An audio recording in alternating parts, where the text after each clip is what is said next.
పశ్చిమ మధ్య పరిసర ప్రాంతాల్లో ఏర్పడిన ఉపరితల ఆవర్తనం ద్రోణి ప్రభావంతో తెలుగు రాష్ట్రాల వాతావరణం ఒక్కసారిగా మారిపోయింది. నైరుతి రుతుపవన ద్రోణి ఇప్పటికే అనేక ప్రాంతాల్లో విస్తారంగా వర్షాలు కురుస్తున్నాయి. రానున్న 3 నుంచి 4 రోజుల పాటు భారీ నుంచి అతి భారీ వర్షాలు కురిసే అవకాశం ఉందని వాతావరణ శాఖ ప్రకటించింది. ముఖ్యంగా ఉత్తర తెలంగాణ జిల్లాల్లో అక్కడక్కడ భారీ వర్షాలు కురిసే అవకాశం ఉందని వాతావరణ శాఖ తెలిపింది. ఏపీలో తీరం వెంబడి గంటకు 30 నుంచి 40 కిలోమీటర్ల వేగంతో ఈదురు గాలులు వీచే అవకాశం ఉంది. ప్రజలు అప్రమత్తంగా ఉండాలని అధికారులు సూచిస్తున్నారు. హైదరాబాద్లో పలు చోట్ల కుండపోత వర్షం కురిసింది. ప్రధాన రహదారులు జలమయమయ్యాయి. డ్రైనేజీలు పొంగి పొర్లుతున్నాయి. జీహెచ్ఎంసీ, డిఆర్ఎఫ్ బృందాలు రంగంలోకి దిగాయి. వర్షపు నీటి తొలగింపు పనులు జరుగుతున్నాయి.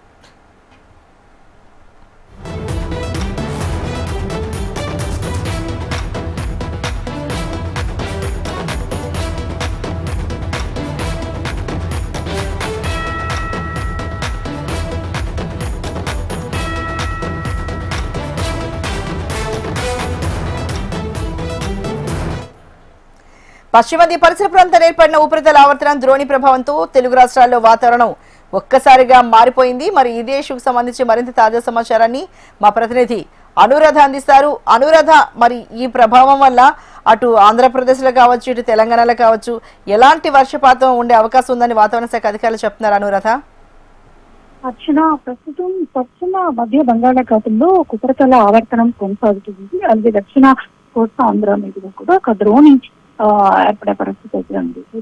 ఈ ఉపరితల ఆవర్తనం ప్రభావంతో రానున్న 3 రోజులు కూడా తెలుగు రాష్ట్రాల్లో కొంత మేఘావృతమైన వాతావరణం, అక్కడక్కడ తేలికపాటి జల్లులతో కూడిన వర్షాలు కురిసే అవకాశం ఉందని వాతావరణ శాఖ తెలిపింది. ముఖ్యంగా ఏపీలో ఉత్తర కోస్తా ఆంధ్ర జిల్లాలకి రైన్ అలర్ట్ ఇచ్చిన నేపథ్యంలో ఇక్కడ ప్రజలు, మత్స్యకారులు అప్రమత్తంగా ఉండాలని సూచించారు. అలాగే మిగిలిన జిల్లాల్లో పొడి వాతావరణంతో పాటు తేలికపాటి జల్లులు కూడా కురిసే అవకాశం ఉంది. ఓవరాల్ గా మరొక 3 నుంచి 5 రోజుల పాటు వాతావరణం చల్లగా ఉండడం, మేఘావృతమైన వాతావరణం, సముద్ర తీర ప్రాంతంలో కొంత అలజడి వాతావరణం, అలాగే తీర ప్రాంతాల దగ్గర 40 నుంచి 50 కిలోమీటర్ల వేగంతో గాలులు వీచే అవకాశం ఉన్న నేపథ్యంలో మత్స్యకారులు, ప్రజలు, లోతట్టు ప్రాంతాల్లో ఉన్న ప్రజలు అప్రమత్తంగా ఉండాలి. మిగిలిన అన్ని ప్రాంతాల్లోనూ కూడా పొడి వాతావరణం ఉంటుందన్నది వాతావరణ శాఖ అప్డేట్.